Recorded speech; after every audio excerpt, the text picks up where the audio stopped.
I'm Diana Cooper. I'm your Pampered Chef consultant, and today I'm going to show you how to use some of your awesome Pampered Chef tools to make a minestrone soup. The first thing I'm going to do though is deviate from the minestrone soup plan because I want to have some sausage in my minestrone soup. So I have my kitchen shears. Now the ones that we sell now are a little bit different, but these are I think 16 years old. So I want to tell you these will last the test and they will stand up to the test of time. They still come with like a sheath so that you can keep them in there and they won't cut anybody while they're in storage. So I love them though. I have used them. I'm not sure I'm not sure about these, what their actual care and use was long ago, but I just dishwasher them and I don't think about anything of it. So they're very sturdy, they last a long time, and that's what I require in life. It's got to be sturdy and last a long time. So I put it into my quick cooker. So today I'm going to actually use my quick cooker as a slow cooker because even though it's awesome that it can pressure cook, sometimes I really just need something that will slow cook my food. And the beauty is, the reason I'm using my quick cooker rather than one of my my huge collection of crock pots is that I can do this. I can sear and cook my sausage right now. And I'm using, I was showing you before I got it all meaty, I'm using the mix and chop. So I'm breaking up my sausage and I'm going to let that cook a little bit. While that's cooking, I'm going to go ahead and chop up my onion. I cheated and I got it a little bit prepped ahead of time so you don't have to watch the boring parts. This is our manual food processor, and the manual food processor I really like because even though I have, you know, one of the big electric food processors that I use a lot, you know, it takes up a lot of space. It also takes up a lot of cleaning space, like in my dishwasher, because dishwashers, right? So this I like because the lid you just wipe clean, and then you have this little tiny blade and this little bowl that can go in your dishwasher really easily. So when you're ready to use it, you unlock the handle and you just pump it like this to make it all chopped up. So you can use it obviously for onions. It's a great choice because it keeps all the tears away because all of the oils from the onion are inside of the bowl.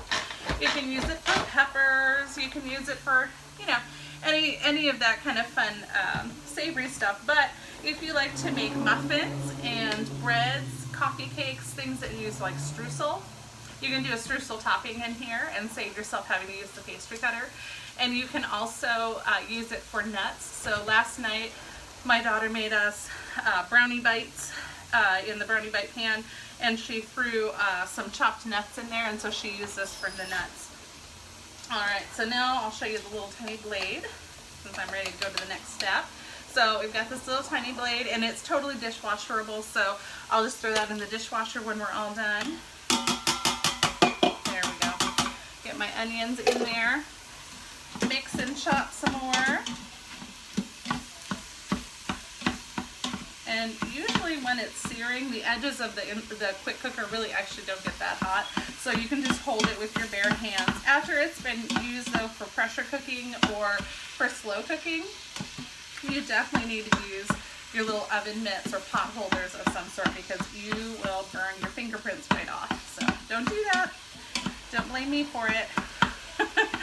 So I'm going to let that stand there. It's kind of nice. The mix and chop takes care of itself. It can just stand there. I'm going to show you one of my absolute favorites, and that is the garlic press. The garlic press is great because I never have to peel cloves of garlic, so whoops, we won't use that one. So you can see it still has its peel right on. I'm going to go ahead and stick it right in there. Close that up. Squeeze. It does take a little bit of our muscles, but it's worth it. Squeeze all that garlic right out. Now you can see there's still some garlic stuck on there. Well, there's this lovely little tool that attaches and you can just scrape the garlic right off. Okay. The other end of the tool looks kind of like a Barbie brush because you can take it and this, let me try to show it, there we go. This actually fits those holes perfectly so that way you can doesn't work as well upside down and backwards, sorry. So that way you can actually kind of loosen up. It pops the garlic right out of there. And then you can use this straight end again and just kind of scoop the garlic out. And then it's ready for some more garlic pressing. So I'm going to do 2 more because yay garlic, right? Do I have any garlic lovers out there? Oops, that one stuck to the thing, so I don't have to squeeze it out at all. All right, 1 last clove of garlic. I love that I don't ever have to peel the garlic because usually by the time I finally get the garlic peeled, I end up just covered in that sticky garlic oil. And I don't mind the smell. I like garlic, so that doesn't bother me, but just that sticky garlic oil is awful. And then if you're trying to chop it with your knife, you get garlic stuck all over the knife. It's not really being chopped, so I really have appreciated my garlic press. It's definitely something that I use, maybe not every single day, but most days of the week we use our garlic press. So, all right, so more mixing and chopping. Now I'm going to go ahead and I'm going to show you a fun little tool over here. I cut up most of my vegetables. I'll show you in a minute. Proof that I cut them up. But I had 2 kind of emaciated looking carrots and I wanted to show you why they look that way. Because last night I made coleslaw and I used, this is the old one. The new one has a much prettier handle. It comes in the set of 3 of our vegetable peelers, but this, I'm not even sure what the name of it is. It's a shreddy peeler thing, but it makes really great vegetable shreds. So when I'm doing coleslaw, I just peel my carrot and then I just go back and forth and roll the carrot around and then turn it and back and forth, and it makes those perfect little really skinny carrot peelings that you want in your coleslaw. So this is all cleaned up because I used it last night, but I wanted to give you a little show of one more little tool that you might not even notice in the catalog because it just looks like a vegetable peeler when you look in the catalog at it. So I'm going to chop up my carrots that were half used already. It's a good way to use things up. Set my tops aside. My chickens really like these. Waste not, want not, right? All right, so this is pretty much all cooked. So my sausage is cooked. My onions are softened. Man, I guess the onions are going to cook in the slow cooker portion of this segment, but it's kind of nice when they get a little softened ahead of time. So I'm going to go ahead, and even though the directions for my recipe say put the liquid stuff in first, I really don't like getting splashed, so I'm going to put all my vegetables in. So I went ahead and I cheated a little bit. I used my flexible cutting mats here, and I chopped up a couple stalks of celery, a couple of red potatoes, so I didn't have to peel them because I'm kind of lazy, and I did some more carrots, so I'm going to dump all that in.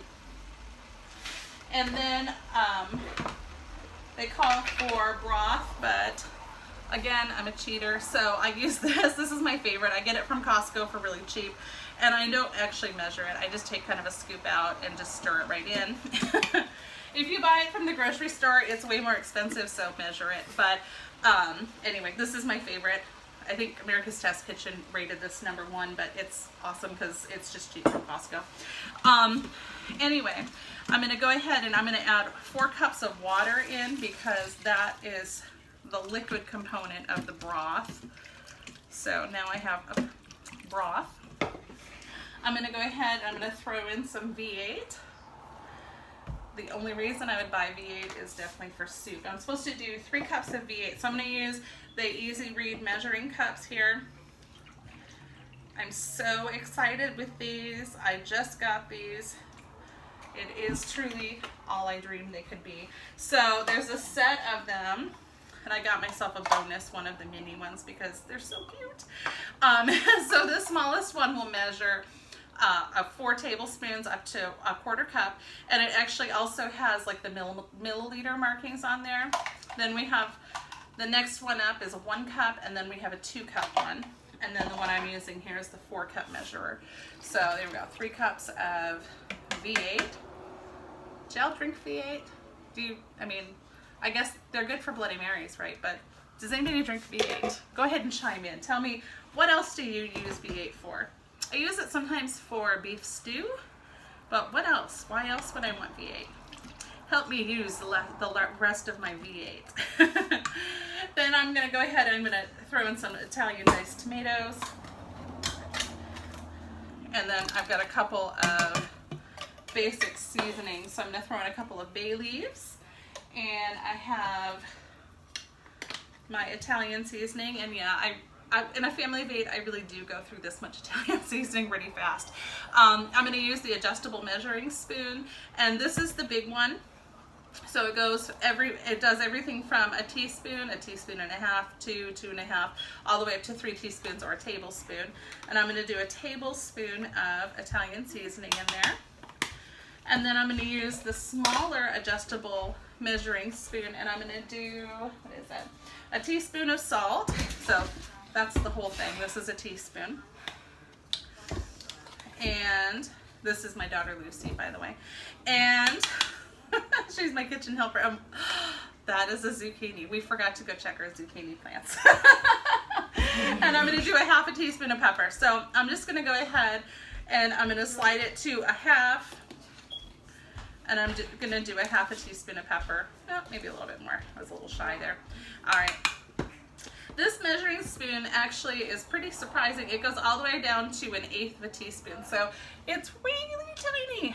Or it can be all the way to a full teaspoon. It's kind of nice when you're doing stuff that you don't have to keep looking for the next measuring spoon because it's all just in your hand and you just slide the little thing with your thumb and you have exactly what you need. So now I'm just going to go ahead, I'm going to give this a stir. Yes, I really put everything in. And I'm going to go ahead and set the quick cooker. Here we go. To, let's see, I'm going to cancel because I did have it on sear. And I'm going to put it on the slow cook setting. And it says 4 hours. I think 4 hours is probably about what I have. And then I'm going to go ahead and hit start. And I'm going to put the lid on it. Now usually when you put the lid on it, you want this button to be up and this to be down so that way it holds the steam in so you can pressure cook your food. But today I don't want any steam in. So when I put it on, I'm going to push this button down and it'll pop my little steam valve up, and that way it'll allow a little bit of steam to release because I'm not trying to pressure cook my soup. I'm just trying to get it heated up. So with that, I'll say goodbye for a little while and then I'll come back and we'll finish up the soup together in a little while. Hi, okay, so it's been a few hours, so now I'm just gonna go ahead and add in the finishing stuff. So first off, I chopped up some zucchini from the garden, some yellow zucchini, but if you have green, use green, whatever you have. And I'm gonna use the classic scraper to kind of just stir it all in there. I have some ditalini, which are the little, I don't know, they kind of look like the noodles that you would make pasta necklaces for your mommy with. So I'm going to throw some of that in and stir that around. Now all this is kind of cooling it down. So I'm actually going to go ahead and I'm going to put it back to sear and bring it up to a simmer so I don't cool it off too terribly much. Then I have 3 cans of things and then basically the soup is done. So first thing, I have some cannellini beans and I'm going to drain them into my sink. So pardon my reach. There we go. And then I have some green beans and some red kidney beans. So I'm going to show you one of, I think it's everyone's favorite tools, which is our can opener. Our can opener is different than most can openers. It doesn't have the funny little legs. So this part looks very similar though. What you're going to do is, let me see, there we go, my camera's there. So the can is going to go in between the 2 circles, just like that. You're going to crank it in a clockwise direction. It'll go around and around. And eventually you get to the end and you'll kind of feel almost like it gives way. It kind of, it's not as hard to crank it. And then you turn it the opposite way and it lets go of the can. Ta-da! And then that means that it's cut through all the glue at the top, and so you'll have 2 nice smooth edges. You're going to use these funny little claws here. See my claws? Can't tell if you can see or not. There we go. You can see the claws. Looks like the guy from Mystery Science Theater. But anyway, you use that. Take the lid off. I'm going to drain those beans, and then I'm going to repeat real quick this time though with my kidney beans. And then I will let this simmer for half an hour, 45 minutes until my rolls are done. And then I will have minestrone, and I will post what that looks like when I'm all done with it. There we go. Take my lid off. Dump my beans out. Cheating and using my batter bowl full of water to rinse over the top because my sink is super slow. There we go. So there's that.